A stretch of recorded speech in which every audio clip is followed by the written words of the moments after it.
Time has changed our faces and theirs, but the way has never ended. Our resistance never wavered. But we still have our hatred. I am proud of this, of our unwavering resolve. This fury is not yours to stand for. Answer me. Answer me. Answer the question!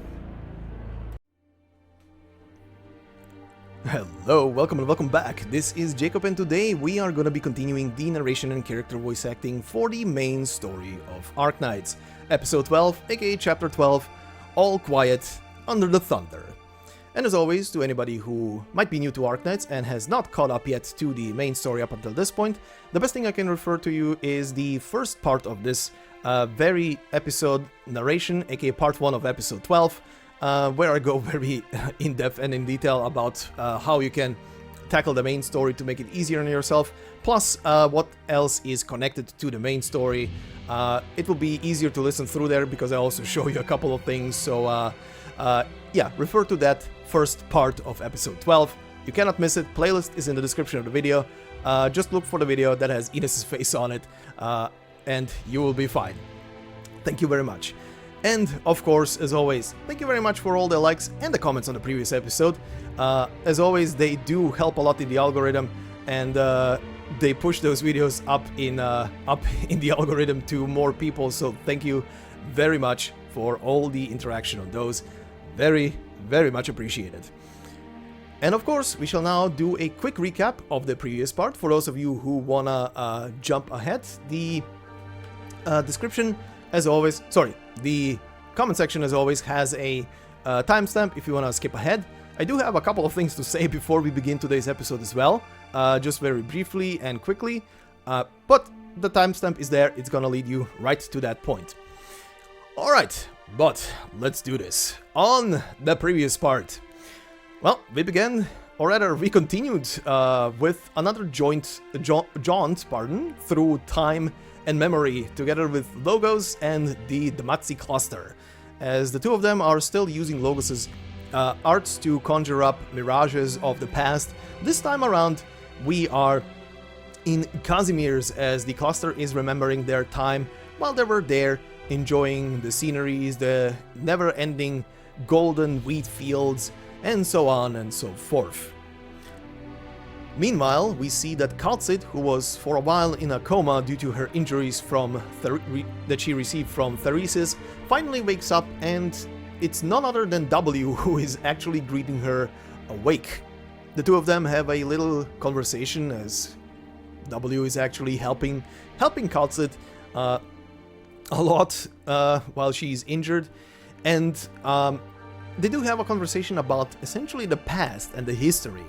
More so than not, Kal'tsit mentions a faraway past in which only one single, essentially, group of people that we know of today as sarkaz were the only group of people on this world, apparently, according to her, and that group at some point in their life, in their continuous move through time, started to get slaughtered by some other force.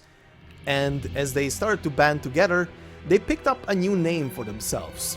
So all of these individual races band together under a single banner, and they called it sarkaz.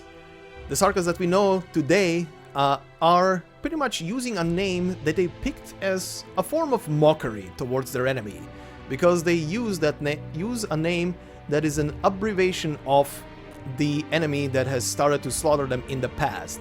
Now, we didn't learn what the actual name of that enemy was, but we do know that the abbreviation to them is sarkaz. Anyway, from there on, we move on to the Glasgow gang again, where Kador is delivering a very, very aggressive speech. How would you say it? He's very much putting his feelings towards nobility on display now that he has learned about sieges background, aka she being literally a monarch. And he is pretty much putting on full display how much he dislikes the nobility, how much he, just because Siege is a noble, dislikes her as well, and is not trustworthy of her at all anymore, even though you would think he should know better for that, but apparently his anger and his resentment towards the nobility runs super deep. And that is slowly putting a wedge between the Glasgow members and the Siege team. In the meantime, the Rhode Island team discusses a plan with Delphine. Delphine knows about a communication device, a private one, that might still be in function and that they could use to send out a signal to pretty much anybody who is listening and tell anybody out there, especially hoping that the Dukes would hear it, that there are still survivors in Norport.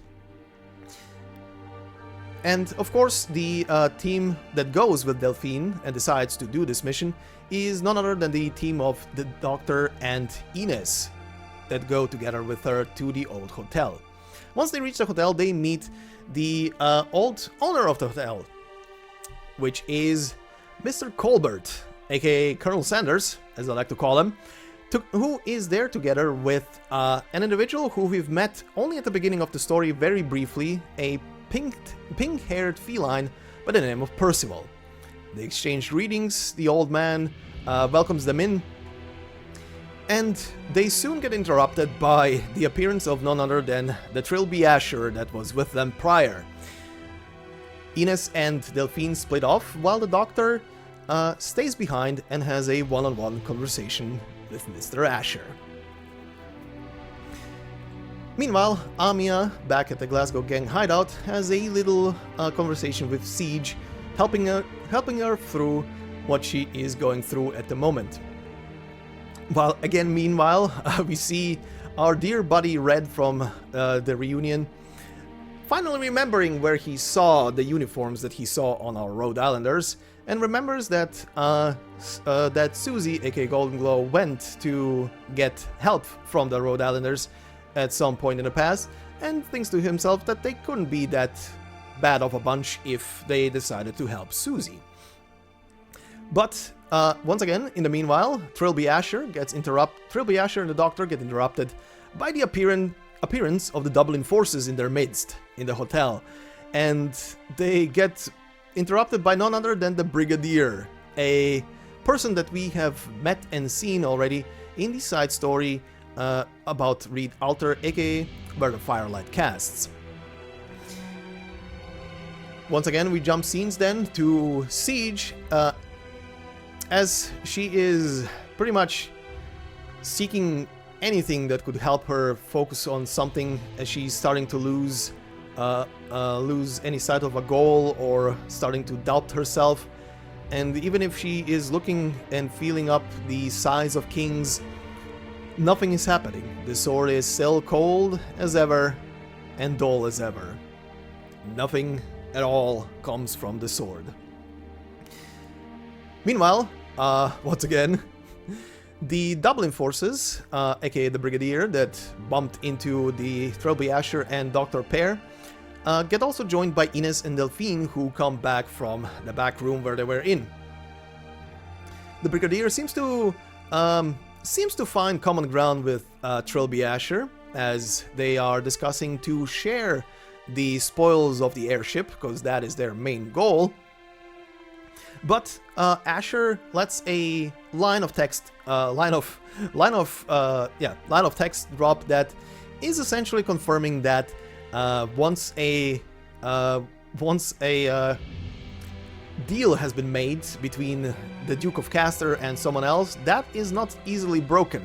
Once it's set in stone, it's set in stone, and that immediately signals to the Rhode Island team that he is still on their side, as the Doctor gives immediately a command to Ines to attack the Brigadier. And the Brigadier gets pretty much squished in between the Trilby Asher and Ines at the same time, but he manages to repel her.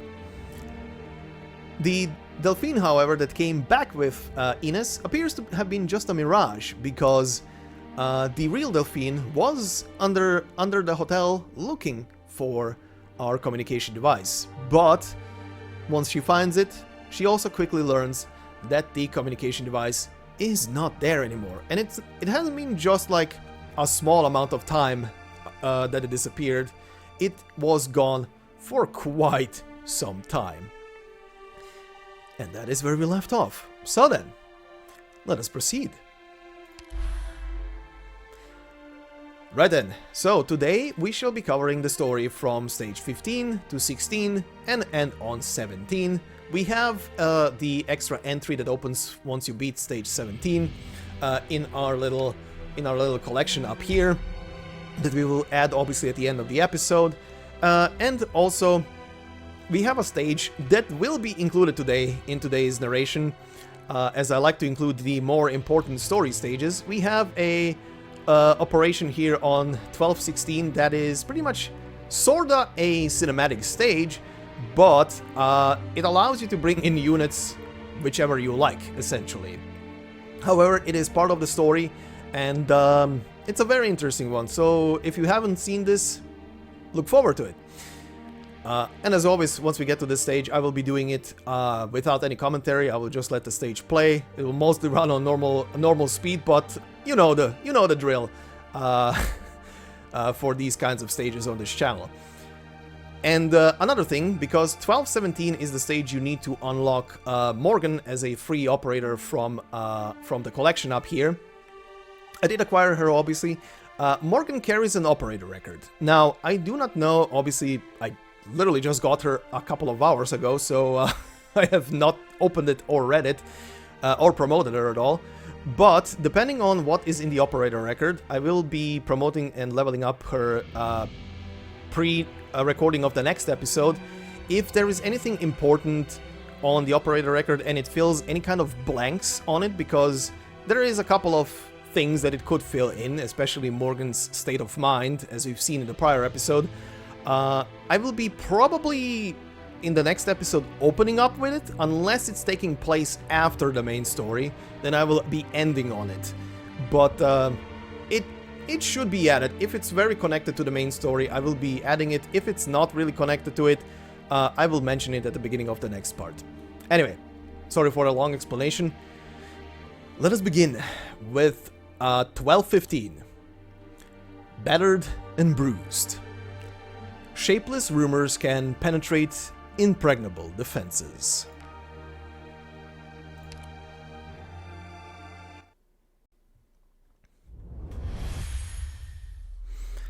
So this time it's Iberia. Patience, Banshee. These were the most unforgettable days for me. I thought you wouldn't like it there. I certainly didn't like Iberia before that disaster. All that self-aggrandizing, all so self-obsessed. I was through with it. They didn't understand fear. Whereupon the disaster satisfied you. I'm not some twisted psychopath like old Red Eye is. The disaster itself was nothing unordinary. When has the land ever been short of disaster? But those creatures fascinated me. I've only heard rumors. If I'll be honest, those things do only disturb me. They are too removed from us. Then how removed do you consider me from you, Banshee? You should know, no matter what aspect I take, none of it is the real me. Originium leaves an irrefutable brand upon all. It has you walk in the forms you do upon this terra firma. And very quickly, before we continue, terra firma here refers to, in Latin, firm land or dry land, depending on interpretation. But the one thing it forgot was the Damazi. Only we still preserve our firstborn form. Are you proud of your purity? No, with this world and the state it is, what does purity even mean anymore? I can only chase after the changes it brings. I can only chase after you. Chase all you create. Every manner of means possible I used. I found in Iberia wasted town. I moved in there. We moved in there. We made the town run anew. Work, communication, trade, traffic. 200 me's made up one small town. I can't say whether you're lucky or unlucky not to have fallen into insanity yet. Huh. Who knows? In any case, the time I spent there left a deep impression on me. With so much to manage, I was drowning every day in it. It gave me the false sense that we lived meaningfully. But weariness came in the end, as it always does. Giving my undivided attention to the trivial was very amusing, but even summed all together, it still could not give me the answer I was seeking. Until I found them. I heard some call the things seaborn. I observed them for a very long time. They reminded you of yourself. No, in terms of unity, we far surpass the seaborn and their many. No matter how many appearances we divide into, we are in the end a whole, while the seaborn have only the choice of joining with the many. But you know what? I envy them. They need nothing more than to heed their instincts. Find food, find nutrients, multiply, evolve. Perhaps that word you slung just now, purity, should be falling on them.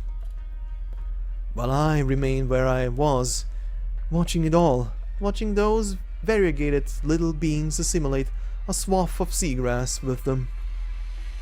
They think nothing, they do what they're meant to do. And what of us? What are our instincts? And what are we meant to do? Banshee, can you give us any suggestions? Are you laughing? Apologies, Damatsi. I'm not mocking you, by far.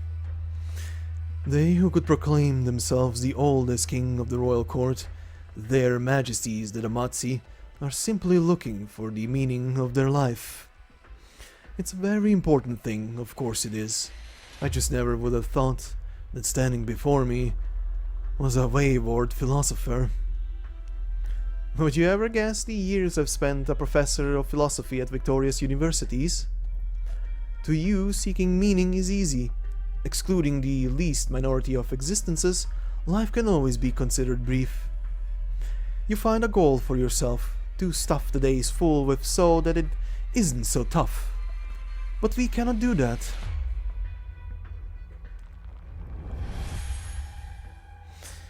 From your suggestions to Therese's future, none of it holds our interest. To us it is no more than passing the time.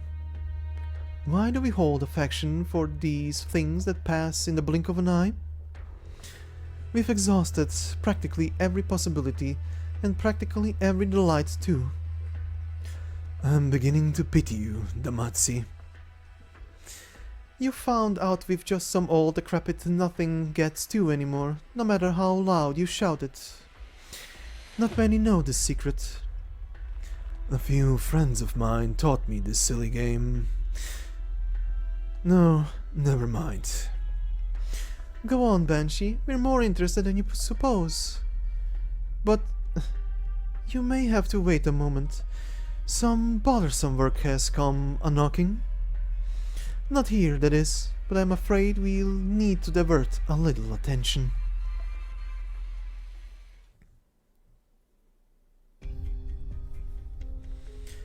What do you mean, not there? I mean, it's not there, for God's sake! The comms post isn't there, there's nothing there, someone made off with it! Was it the Dublin forces? Afraid it was long before that.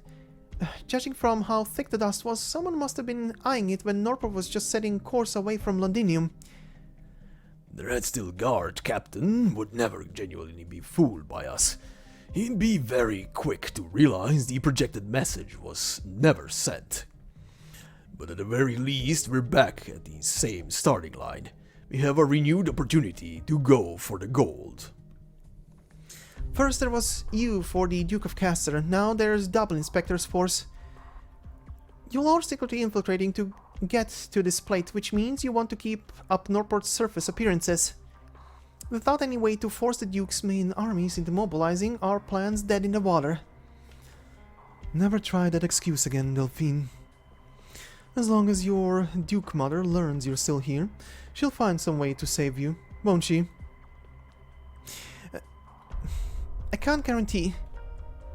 Admitting you get along with your mother is nothing to be ashamed of. Do you have an idea, Ines? What a pain in the ass. Looks like you can do it. I really hate that part of you. But alright, I can try. I need high elevation. Don't get your hopes up. Miss Ines, how much time will your idea need? Until sunup. Tell Siege and her city friends to get ready. May I wish you all Godspeed, and I look forward to you choosing the Sunset Street Hotel again. I've spent some wonderful times here, and gotten to know some very fine people. Norport is a lovely, thriving place. Don't let it be reduced to memories and rubble like this. We promise, sir.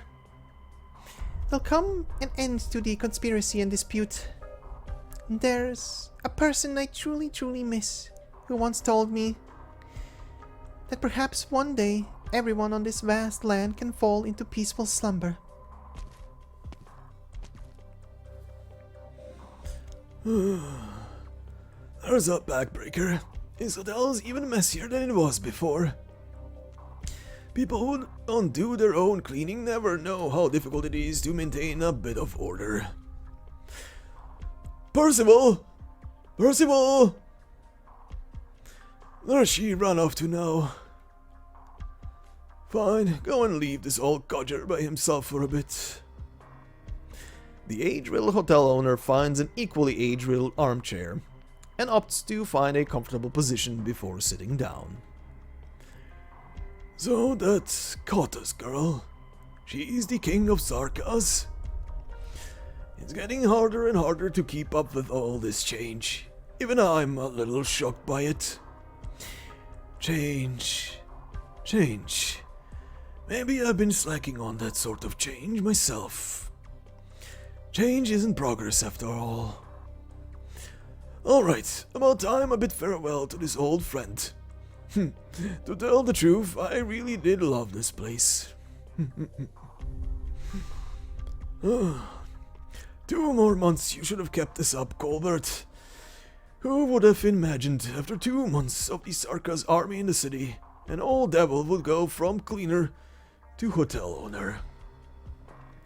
I just can't wrap my head around it. The elderly Sarkaz stands up and scans over the grand lobby of the public house. Every single article in here is near and dear to him. That Ines Caprinet says war doesn't do metaphor. Well then, let's restore its original looks. Upon a finely woven rug that's seen more political players and aristocrats than anyone could know, the elderly Sarkaz drops a lighter lit aflame. And swiftly the fires rage high.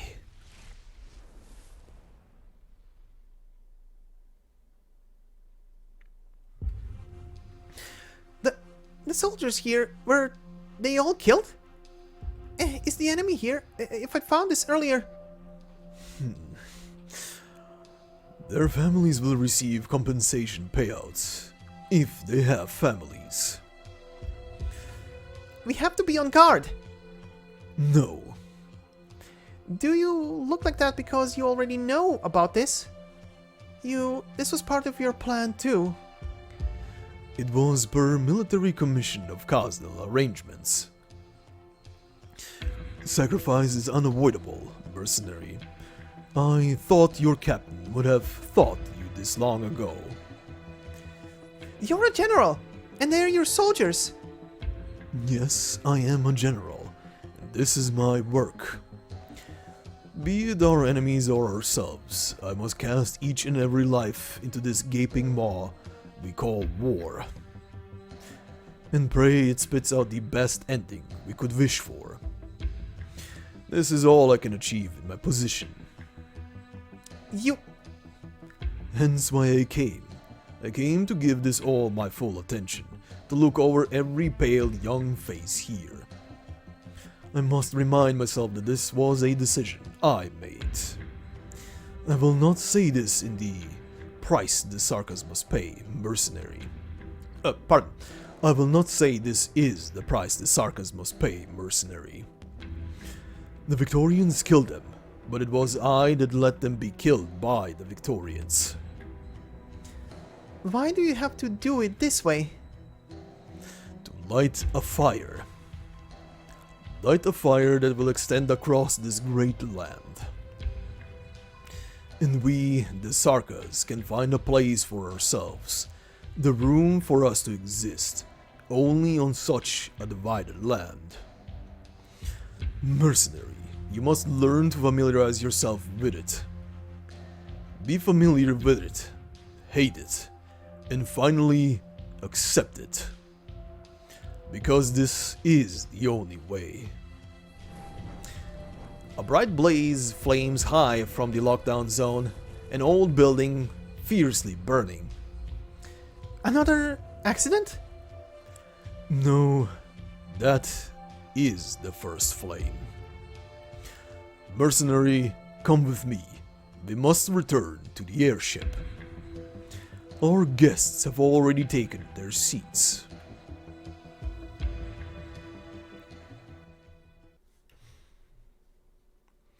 And on this stage we do get introduced to one new enemy, which is the Rebellion Agitator. Disruptors that constantly bypass the blockade.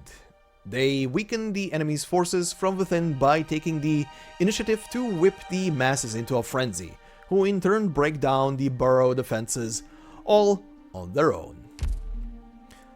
And we continue on the same stage with the after story.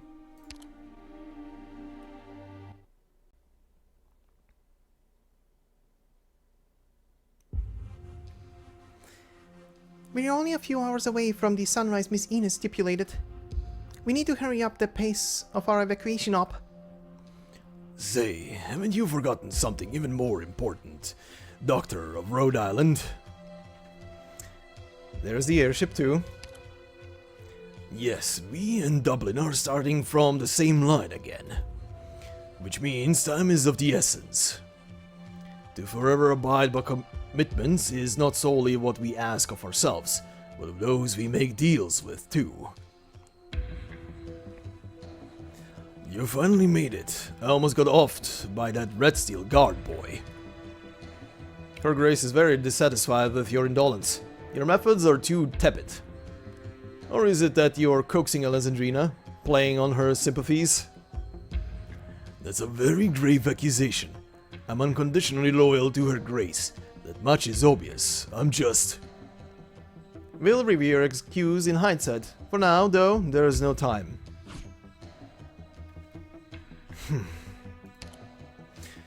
Stay put, Rhode Islanders. What are you doing? Arts in black, just as the fresh intro described. You've kept it very well hidden, Rhode Island. I think this Kal'tsit is the sarkaz's very lord of fiends. Very interesting. Perhaps this is an issue that can't be solved without you. Poet, to not have recognized this is a further failure of your duties. By what means does Her Grace hope for me to remedy this? While we were chatting with Dublin, we've had the position of the airship dock confirmed. It's treacherous in there. But our fresh intel tells us the Lord of Fiends will have some way to handle it. So, little Lord of Fiends, you'll cooperate with us, won't you? And what about that Windermere girl? Forget trying to make up for things. The technology of the airship is our #1 priority.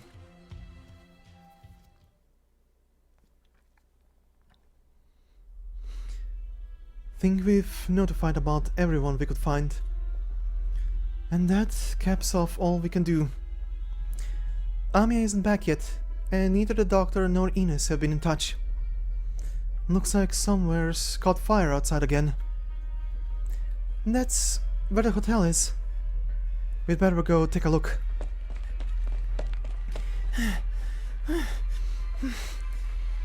Delphine, what are you sprinting like that for? Where's that Rhode Island lot? I'll lay this out straight. Listen up, Alexandrina Vida Victoria.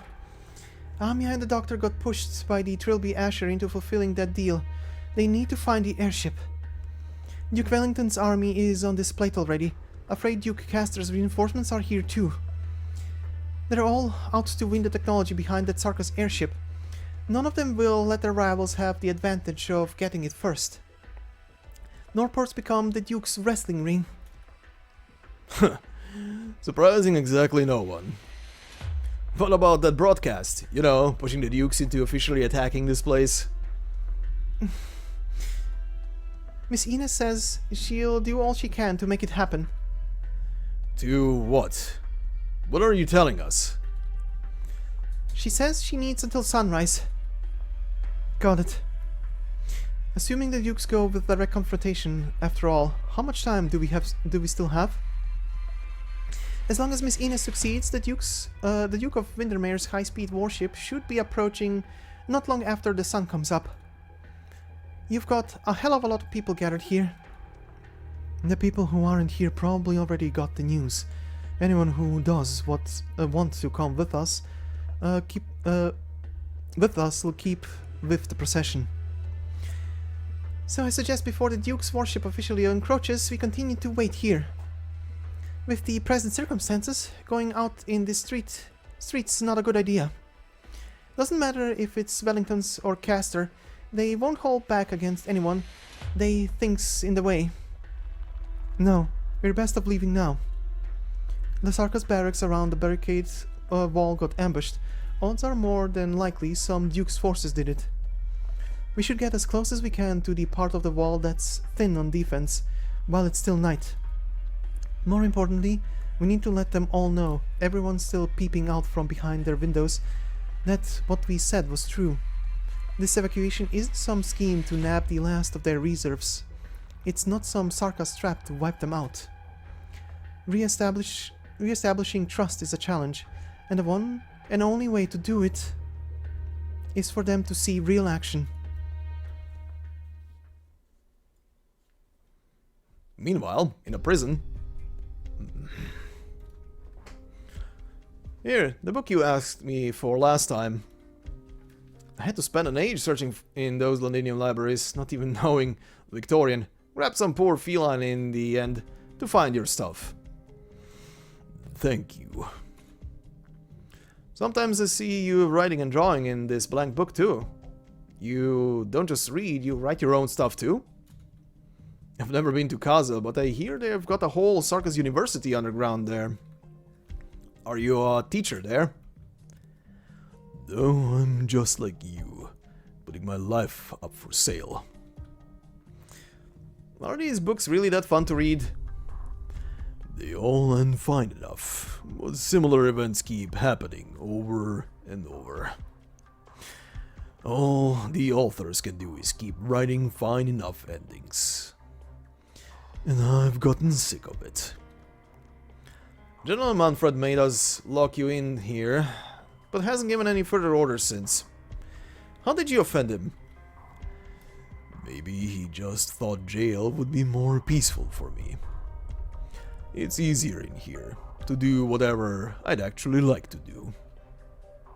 And that's reading? You really are a boring guy then. I hear us sarkaz are going to get some real good news real soon. So good it'll stun the entire land. It's just going to be another war. Has anyone ever told you you're a drag to talk to? Honestly, yeah. Seriously, what a drag. Alright, I'm changing shifts. You behave in here. Don't forget, you promised to pay me for the books. The royal court soldier silhouette disappears with a wobble into the end of the prison corridor, and very soon a different set of footsteps comes into earshot. Order waits. But there is only quiet. Meanwhile... The crew are all aboard the airship now. Understood. Paprika, Here. have you ever read a book called A History of Sarkaz War? No. You should. I have a copy in my drawer. You can take it. Is it a very fancy story? It is a history annals. You said it already. Then you shouldn't be asking that sort of question. I disapprove of near to every viewpoint expressed in it. The weakness, the grief, the crushing. But still recognize that it is a book whose pages are soaked in blood. How would the writer describe the war we're seeing right now? I'm as curious as you.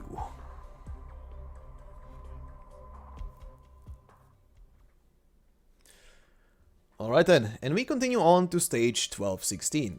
Like I said prior, this is a unique encounter stage, no sanity cost, but there is a pre-story.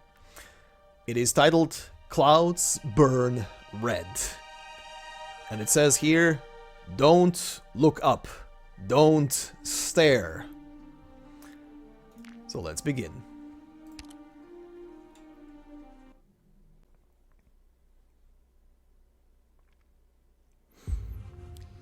So this is the airship. All our attempts to infiltrate it ended in failure. Anyone who approached simply vanished into thin air. Is that some kind of sarkaz witchcraft? Surely the Lord of Fiends would know how to neutralize it. Is Theresa here? But I can't feel... A heavy pressure comes over her. It is far too thick, far too cruel to be described or spoken of. Amiya can hardly stand. What is this? What are you doing, Lord of Fiends? Don't try anything funny. Neutralize it with your witchcraft, or else... Ascalon? Sorry, I'm late. Calm down, Ascalon. This was all my colleague's plan. I tried to talk him out of it. I don't intend to harm your doctor. Just getting the deal done. You'll be the witness. Then get out of my way. What is it? You can't feel it because you're not sarkaz. We're coming face to face with our history. The sum of the sarkaz is millennia of suffering. It's angry, it's screaming, and it's making all of us listen to it. No wonder. The Dukes are going to be disappointed. This is no engineering or technology that can be copied. The ship itself is a revenant.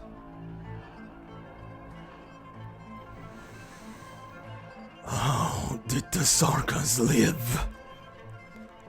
How did the sarkaz live in the beginning? The elders and the ancients had not come upon the land yet. All things were how they should be.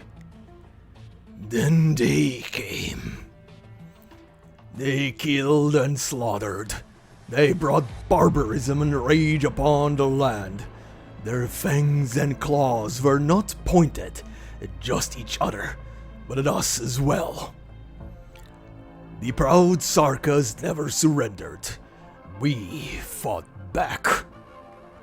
We fought rage with rage. They will taste the fruit of vengeance. But Khasdal was destroyed in the blink of an eye. Despicable! They stopped at nothing. They were cunning, shameless, cruel. How dare they trample upon pure Kazdal? How dare they?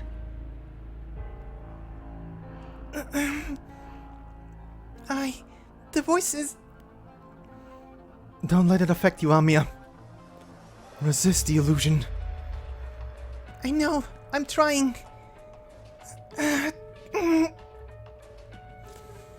Kazdal was destroyed. The King of Sarkaz and the royal court led us in the fight against the scum. The Sarkaz will not permit such shameful failure. But those cowardly Sarkaz who call themselves the Sancta deserted their duty. They betrayed their people, betrayed themselves. The walls fell again, and with it our dream. No matter, the traitors will be purged. Kazdal will stand again. As long as the King of Sarkaz still stands, we will never fall. The shadows. No, it's not like the shadows from the Ines's art. What is it? Get out of the airship now, Doctor. The airship's shadow wriggles, stretches. The other Trilby Asher whom Ascalon knocked to the ground disappears in the dark ocean. What the hell is this? Suffocating black, suffocating despair, suffocating fury. The King of Sarkaz will lead us. The King of Sarkaz. 34 times did Kazdal fall. 675 times did Kazdal fall. 3,421 times did Kazdal fall. The shortest it took was 3 days, between the rebuilding of Kazdal's walls and the hoofs of Pegasi trampling it to dust. Time and again Kazdal was destroyed. Time and again it was rebuilt. Time has changed our faces and theirs, but the way has never ended. Our resistance never wavered. But each rebuilding of Kazdal took longer than the previous one. Our civilization was devastated, our arts were forgotten. But we still have our hatred. The King of Sarkaz will slay our foes with it. I am proud of this, of our unwavering resolve. But what do I see?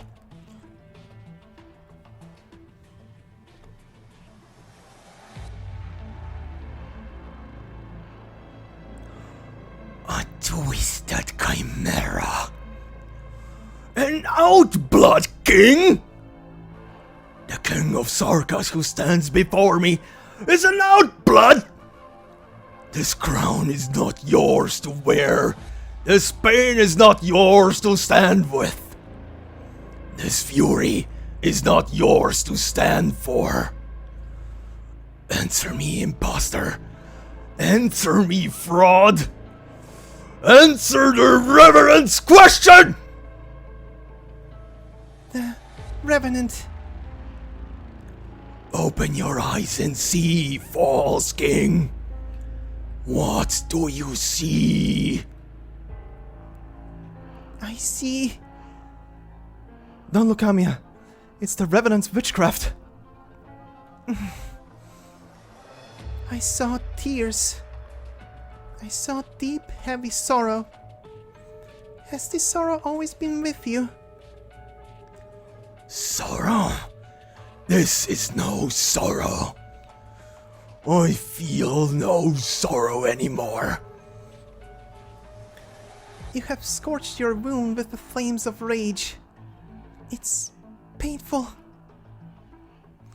I know what is real and what is false. Answer my question! How dare you twisted out blood! How dare you carry the burden of the sarkaz!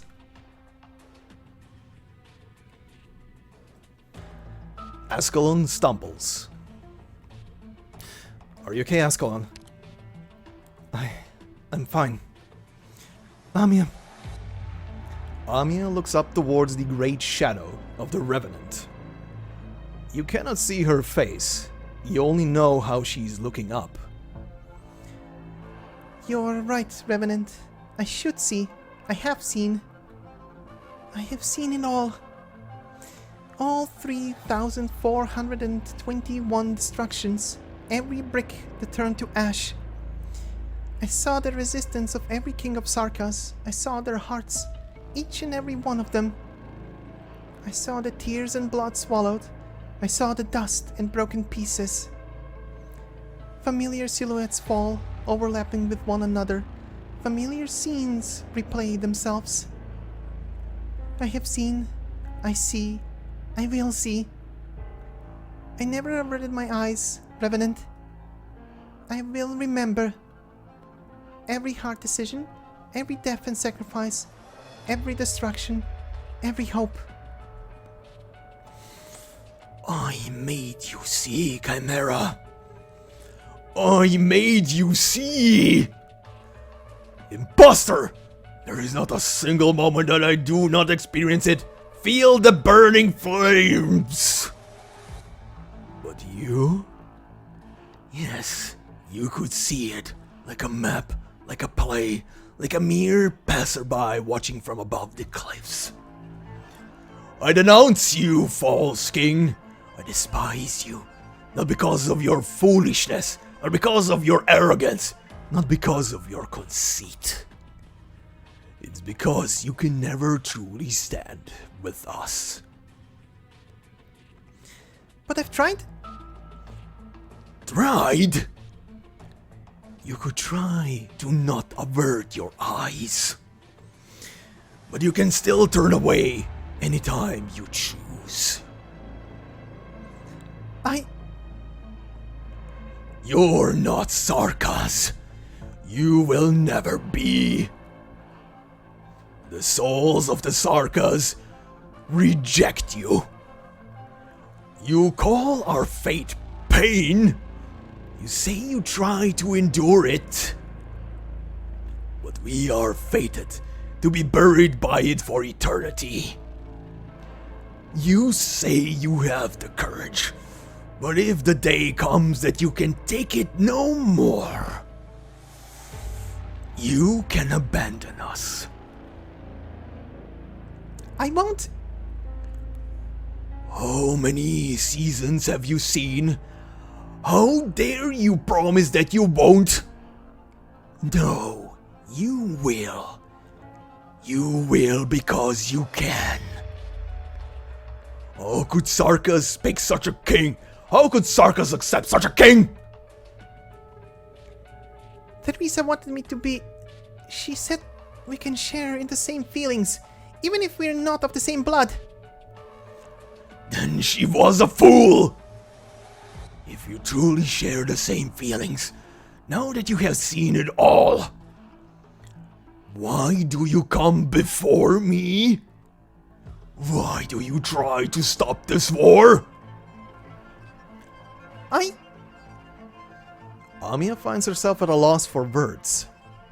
Why does she want to stop this war? She has seen the anger, the pain, the longing. Why does she want to stop this war? There is no other way for the sarkaz. No sarkaz could come to any other answer after coming face to face with it all. But... Amiya realizes that, for an instant, she understood Theresa's choice. Drown tears with tears, and bury suffering with suffering. Only scorched earth will bring new life to the sarkaz. But... Still, I renounce this path. The Revenant was right. She renounced it. She can never truly stand with them. she can leave. Get out! Get out of us! The shadow wriggles furiously, splitting apart, growing so thick it seems to take physical form. The chaotic shadow of the Revenant emerges from the empty shipyard.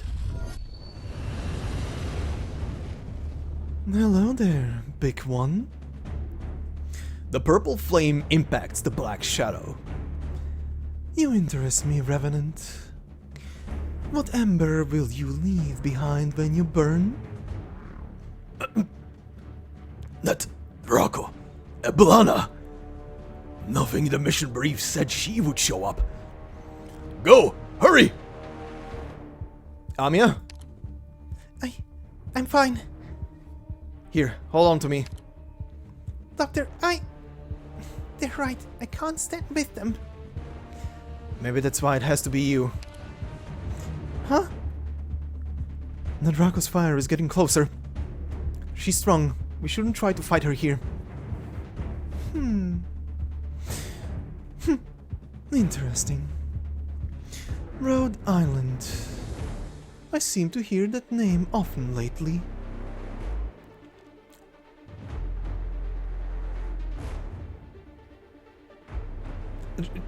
General, the Draco...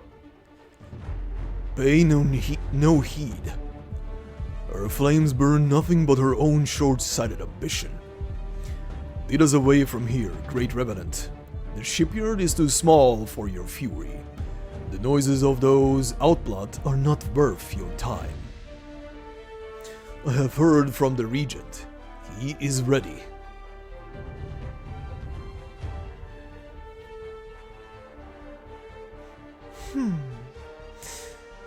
Your Royal Highness, the sarkaz airship has taken off and is slowly turning toward Londinium. Battleship squadrons are ready to intercept on the perimeter. Other regiments are also assembling. Oh? The Duke of Windermere's fleet is already deployed near the plate. The Duke of Castor's ships are also in movement and will likely approach in short order. Looks like everyone cares a lot about this place. Do they? Aren't the Dukes a little late? You're the manager of that hotel. What are you doing here? You're a sarkaz mall in Londinium. No, Colbert is just a sarkaz cleaner who thinks is Victorian. What about you?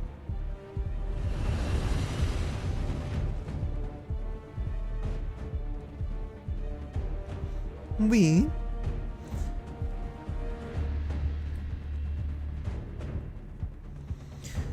Just some poor souls made to come out and work while having a chat with a friend. You're such a spoilsport, Draco. Why not have a chat with me? Give us a break. Let's get this over with.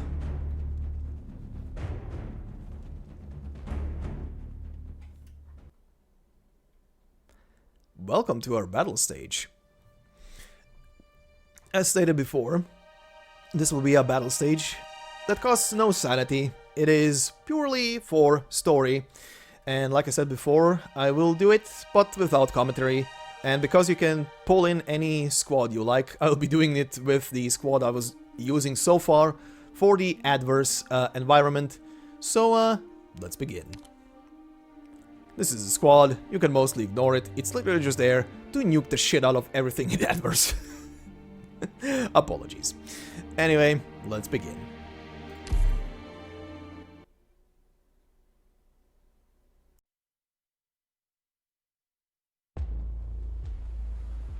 Sate, 罠に踏み込んでくる虫けらはどんなやつなんでしょうね。誰を餌にするか決まった？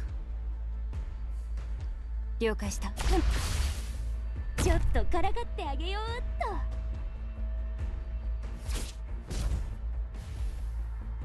これ以上は進ませません。ええ、まとめてかかってきやがれ。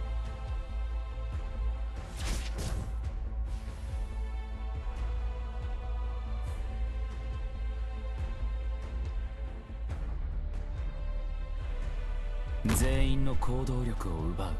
それでいいだろう。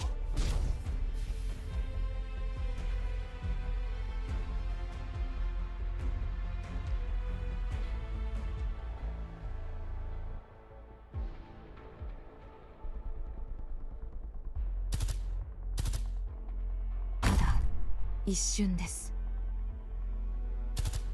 私の出番。どうすればいいかくらい。私の出番。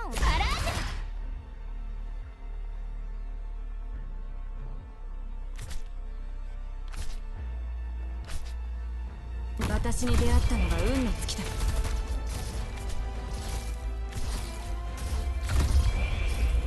さっさと片付ければ楽に終わる。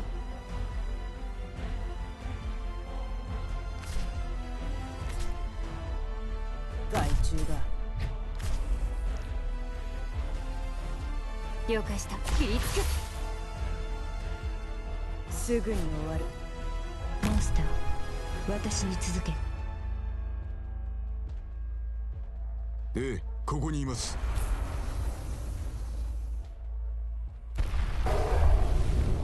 あまりまた誰かに気づく前にあなたの死体を影に沈めてあげる。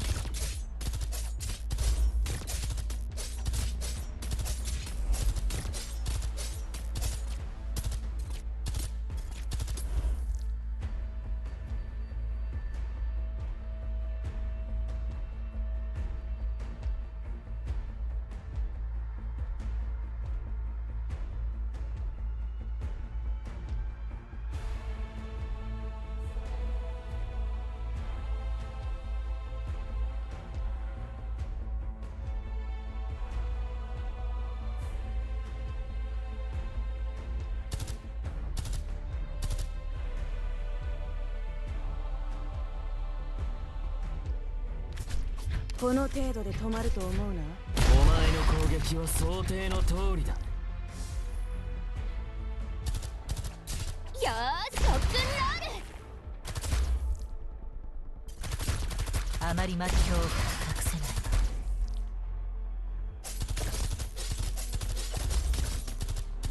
い。あなたは切りつく。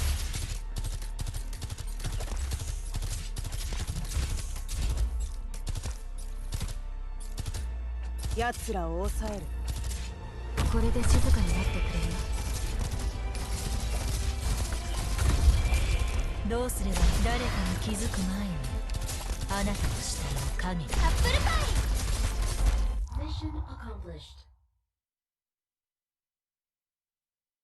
作戦完了。全目標の相当を確認。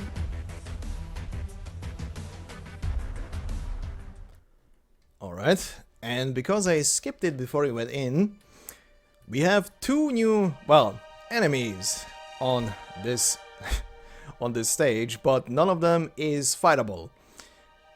We have Eblana, who we've already kinda had a run into, at least as an enemy on a stage. And it says, Leader of Dublin, the Draco who burns through all facades. And we have the Matsi Cluster, the long-lived that wanders outside the Sarkaz royal court, facing the path of flame. I do love the difference here with the stats, by the way, of between Eblana and the cluster just having question marks. Amazing. Love it. Anyway, we are moving on to our final stage for today, which is 12-17, titled The Abandoned. If sacrifices are unavoidable, why not save them for the Reaper? And this stage has an after story, which means we have an introduction to do. We have 3 new enemies on this stage. We have, first and foremost, the Sarkaz Absurdist Splitcaster, so an elite version of our previous one. And it says here, a product of the cooperation between the Matsi Cluster and the Military Commission, able to effortlessly split themselves in 2 with arts. They can easily adapt their imperfect replicas to draw the enemy's attention and give themselves an advantage. Then we have the Withering Collector Disciple. Oh boy, do I hate these enemies. Anyway, an organic construct containing the Nachtzer King's Originium arts, It can extract all kinds of dead souls from the battlefield to create seeds of withering. And the elite version, the Decaying Collector Disciple, an organic construct containing the Nutter King's Originium arts. It can extract all kinds of dead souls from the battlefield to create seeds of decay. Alright, and let's get into our final part for today.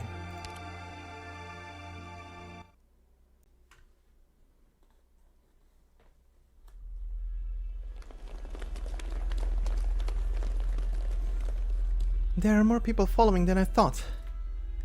They don't necessarily think that they have a better chance with you. I understand. They don't stand behind me because they trust me. They just don't have any other choice. Footsteps are convincing. The more people join us, the less others will hesitate. When we and Her Royal Highness arrive at the blockade, there will be more cannon fodder. I'll be standing at the fore, Kader. Hey, what's that in the sky? The Sarkaz airship. They're taking off. This is our... No, that's... The crowd falls silent, gazing up at the airship above. In their eyes is reflected the eerie purple flame slowly falling towards the ground. The cold flame impacts the earth, the sparks flying onto the fleeing crowd as though they had a mind of their own. The fire spreads uncontrollably, instantly engulfing the refugees. They fall to the ground, screaming. Then their lifeless bodies rise from the fire, the purple flame of desire burning in their eyes. Dead silence. All present bore witness to the miracle. Another of those devil's tricks? They won't even let us die? The rain of purple fire descends, like the mantle of death itself. Fear spreads in the crowd. The silence is broken, replaced by panic. Get away from the fire! Hurry! The houses by the street are burning. Do you see that, Siege? What? This purple fire is beyond the sarkaz. I've heard stories of the dead coming back to life, stories about the Draco. The leader of Dublin, the Red Dragon of Avarice. She's here. Her flames descends upon us. She hides her ambitions no more, Siege. I don't care who she is. All I care is that we need to run, now. Look out!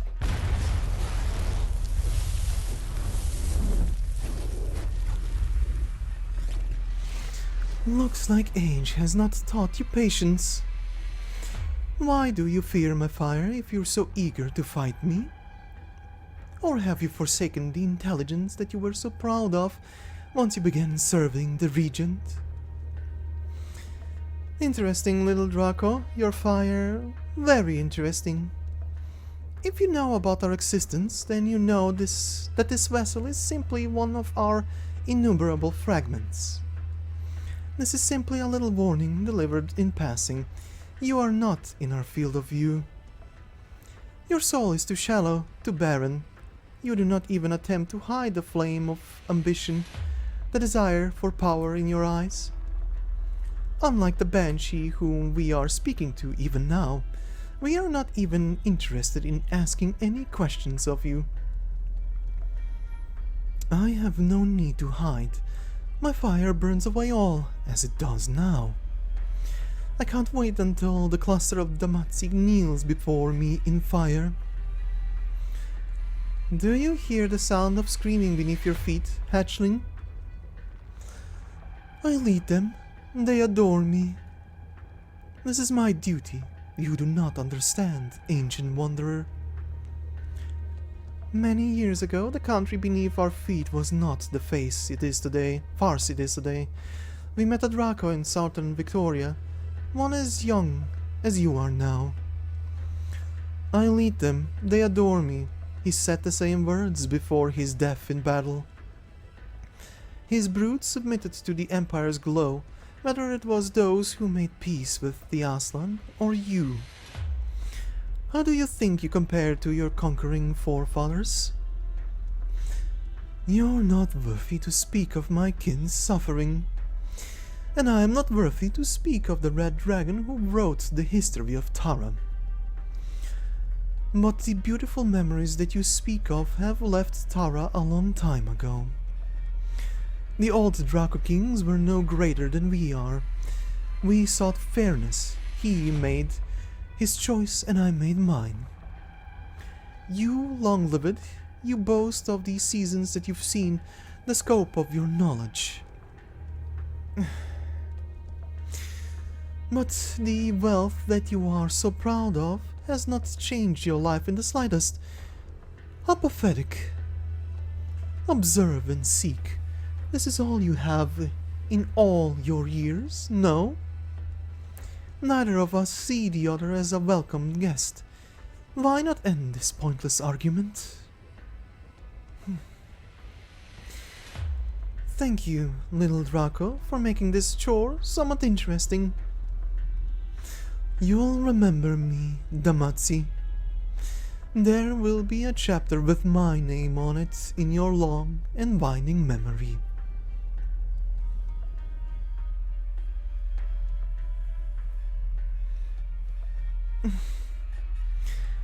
The fire outside. Now's not the time to stare. Pack up and let's catch up with Morgan. Do you regret what you said to Vina? I don't know why. It just came out. I didn't mean to blame her. I wanted someone to tell me that the nightmare was over, that everything would get better, that someone used to be Vina. Remember this tape? You spent a pretty penny to get it from McLaren. Bastard lied to me, said it was limited edition and worth a lot. He wasn't wrong. How many times did you watch it with Vina on the sofa? 10? 20? Tell you what, grab it and we'll watch it for the 21st time when we get out of here and find a new hideout. How about that? She never changed, did she? It was Norport that changed. Speaking of video, there's someone I haven't notified. You go first. Tell Vina I'll catch up soon.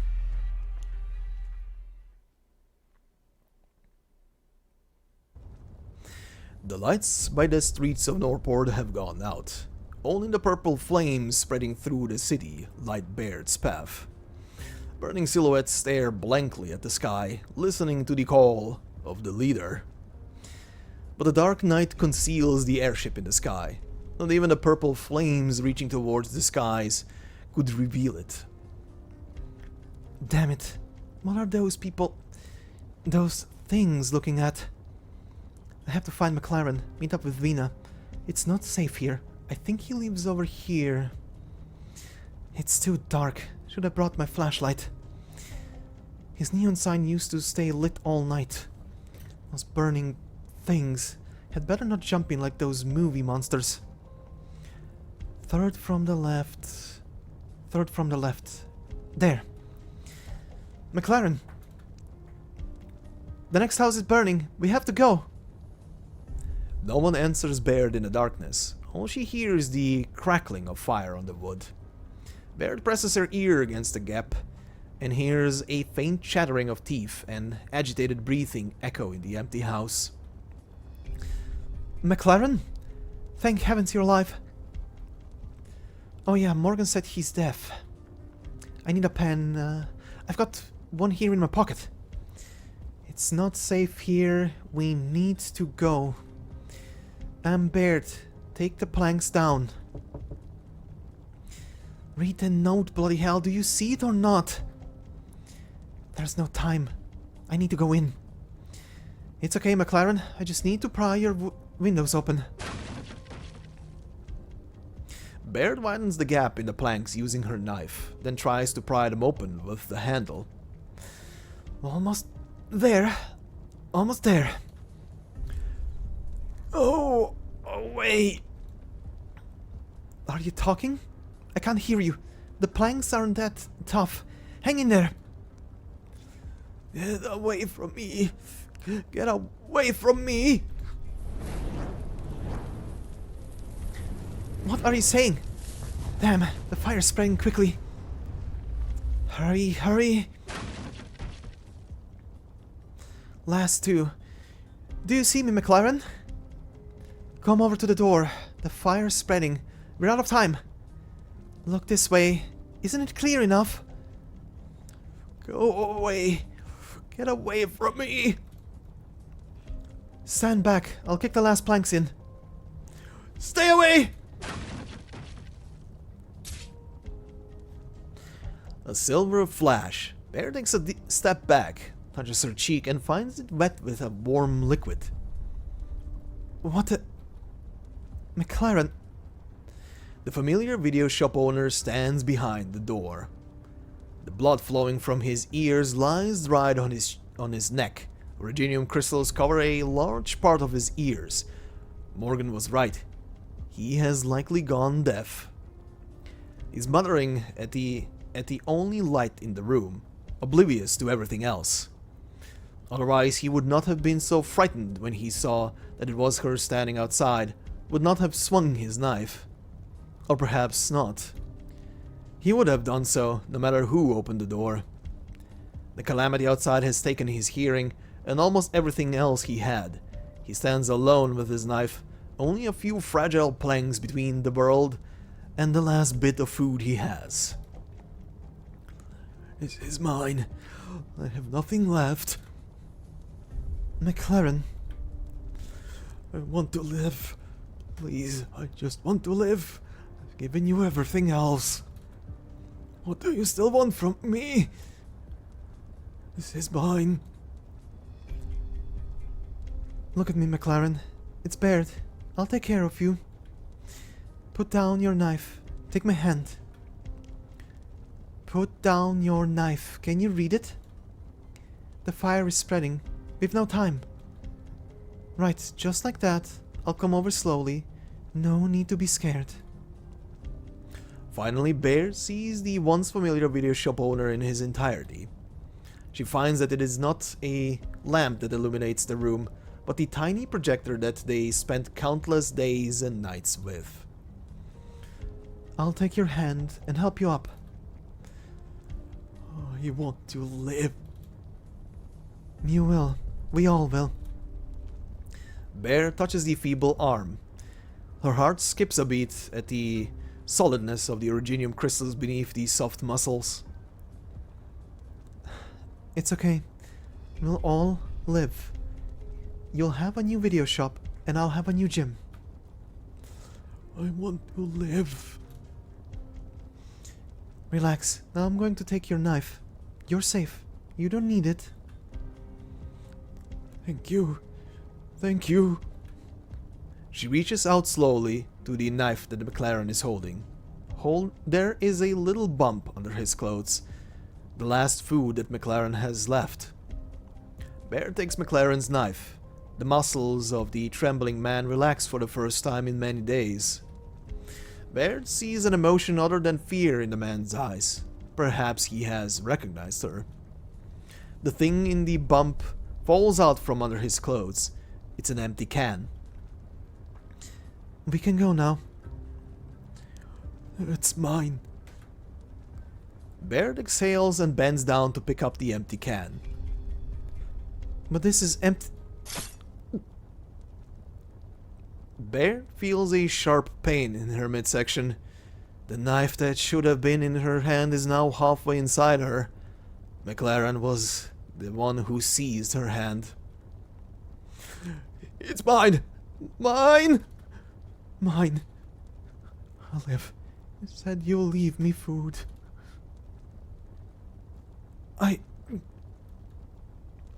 He stumbles towards Baird and snatches away the meaningless, empty can. I'll live. I'll protect myself. His knife is now inside Baird. He anxiously looks for a new weapon. He sees Baird's butterfly knife. His delirious eyes reflected in the cold blade.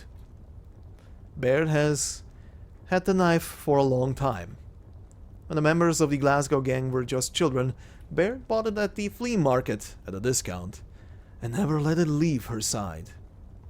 It has seen many battles, many celebrations with her.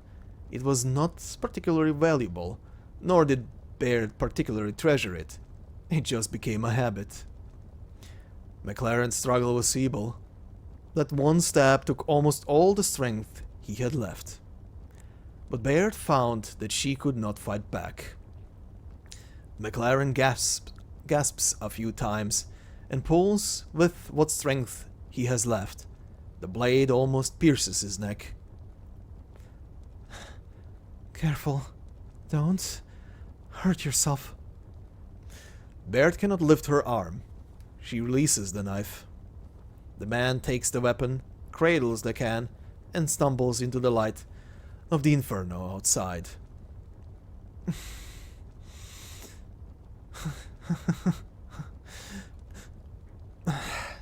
It hurts. Gotta get Hannah to wrap it up. I hope she learned how to do it gently in her time out there. I can hardly stand. McLaren, you bastard. I don't remember owing you any money. Leastwise, I can't remember. I have to catch up to them. Vina, I'll worry.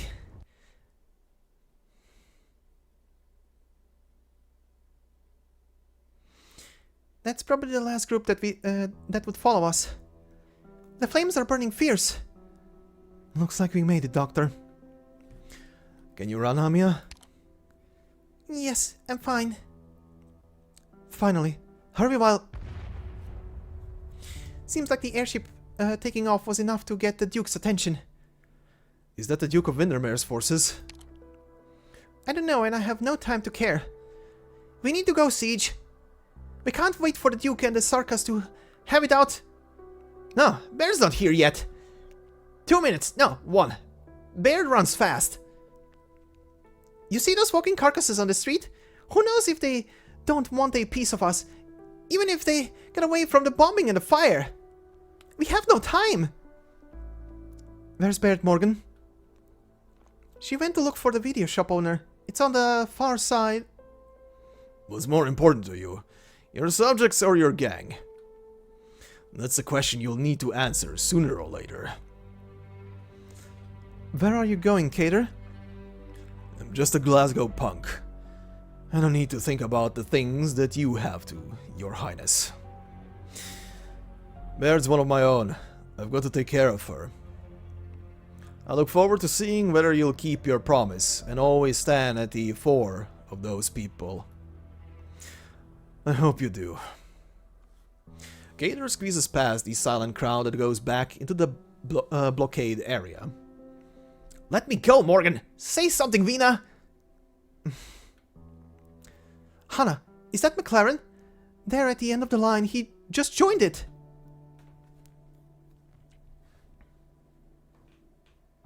Gator stops in his tracks. The cowering man at the end of the line looks around gingerly, then disappears into the crowd. McLaren. It's him. Baird's caught up. That thing in his head. Baird should be around here. Weren't they together? Wait, how did McLaren end up with Baird's knife? Morgan finds the answer. She finds it in the bloodstains on the knife, in the video shop owner's hand, and in Vina's eyes before she turned away. Tears rush into her eyes, but she cannot wipe them away. She needs both her hands to stop Indra from trying to squeeze past the crowd. Let me go, Morgan, or I'll suck you!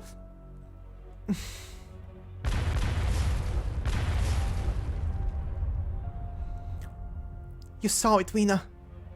Baird. Strength. Vina has never wanted it so much. A little strength, a lot of strength. The strength of anger, the strength of sorrow. Anything. Anything to shatter all that lies before her. Anything to make things right again. Even just a little bit. Even if it was just enough for her to turn around, to find a friend that she has not yet had the time to catch up with. Even if... Kingasika is heavy in her hands, almost immovable. Nothing. There is nothing. Your Royal Highness, are we not going? You will take us away from here, yes?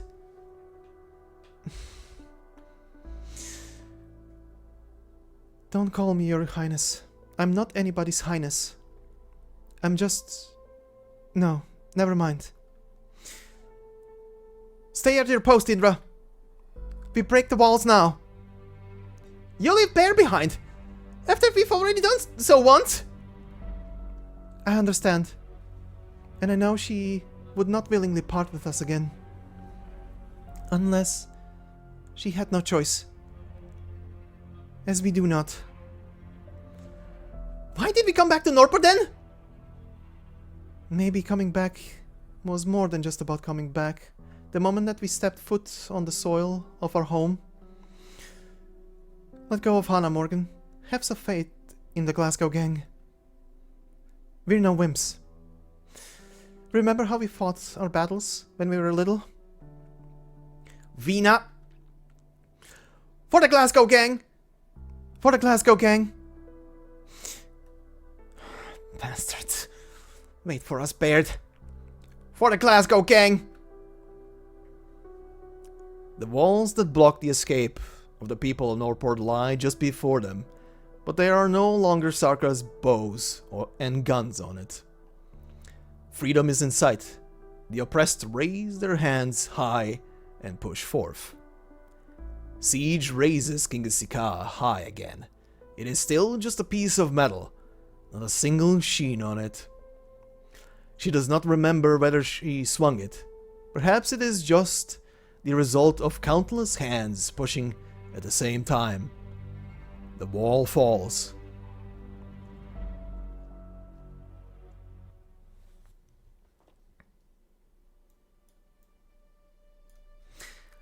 And before I leave you guys off, here we do have one final entry here, which is the 12-17 entry that unlocks by beating that stage on both difficulties. And this time it is the McLaren's monthly card. And it says here in the text, ran out of wine at home last night, not even a smidge of foam left. Today, when I was thinking about looking around for some leftover bottles of wine, I suddenly dug out a monthly pass to the cinema hall from under my bed. The date marked on it made me remember how long I've been living in this half-dead state. The devils outside are still loitering around the walls, and nobody dares speak up when they're outside. I sure miss the days I could squat in front of the cinema hall and listen to the old ladies chatting. The stuff they talk about was so fresh you'd swear it came straight from a movie. Whenever I found myself bored back then, it's not like I didn't have my own ways of getting around. McLaren, the owner of the cinema hall down the road, had a bunch of fresh and weird tapes stashed away. The rare kind you couldn't find anywhere else. That stuff was as exciting as booze. Of course, I didn't have the money to rent those tapes myself, but I knew that that McLaren fella had a private screening room where a guy in a grey hat would show up to pass the time every week. The man in the hat and I never met. I'd be willing to wager that the two of us would have been chums who could strike it up. After all, we both had a love for the more stimulating stuff. I'd imagine he was also the easily embarrassed type, which is why he always wore that hat and kept his identity tight to avoid that anyone in the family who'd go to watch some blockbuster films. Those films were the real deal, I tell ya. How come I never met any woman as fine as the one from the films? A damn shame. But one day the man suddenly disappeared. Not a trace for 2 whole weeks. The next time I saw him, he had already been hung from the gates of the city hall. Those damn devils even self-righteously used public broadcasting to announce that he was a spy. What a load of shit. Was he not just another thrill-seeking guy, just like me? I gave his body a proper send-off, but since he couldn't make use of this monthly card anymore, figured he might as well give it to me.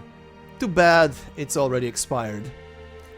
Was he really exchanging information in the cinema hall like one of those super spies from the movies? Or was he just going for the thrills and to blow off steam just like me?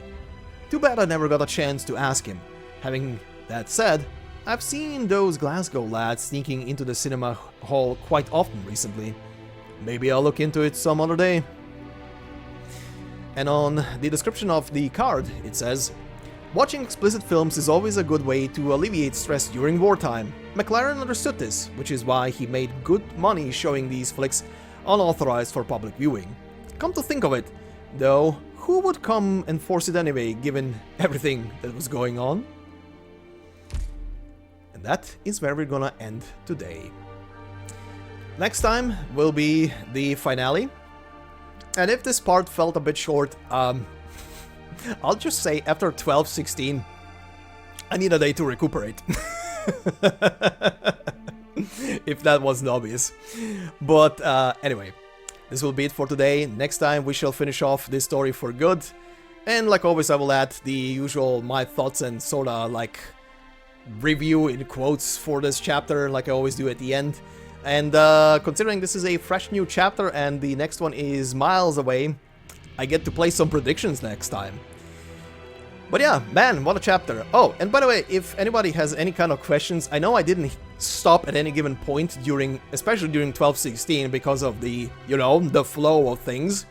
I didn't want to stop to, you know, address certain plot points and stuff that was discussed by the Revenant. If you guys have any questions, if I can answer them, I'll answer them. Just post them in the comment section below if you need clarification or anything else like that. I'm sure me and other people in the community can answer those. Yeah, that's about it. There was a lot of said during that whole segment, and I'll probably be talking about that, or more than likely be talking about that at the end of the next episode more than anywhere else. But anyway. Oh, as always, thank you very much for listening. If you've liked this video, please consider leaving a like on it. It would help me out a lot, especially in the algorithm. And if you're new to the channel, consider subscribing. There is a lot more on the channel to just sit back and listen to when it comes to Arknights, or just to hang out during live streams as well, be it Arknights or any other game that I'm currently playing through. And if you want to even further support the channel, or more directly support the channel, there is a membership. You can join it. It is very low in price place because it's literally just there to support the channel directly. No videos will ever be locked behind it. But yeah, thank you for watching, thank you for listening, and I hope you have a fantastic day wherever you are. Hope you don't take it out of me for leaving you on this cliffhanger, but the next part will be out in roughly a day or two, so you won't have to wait for too long. But until then, have a good one, and I'll see you next time. Bye bye.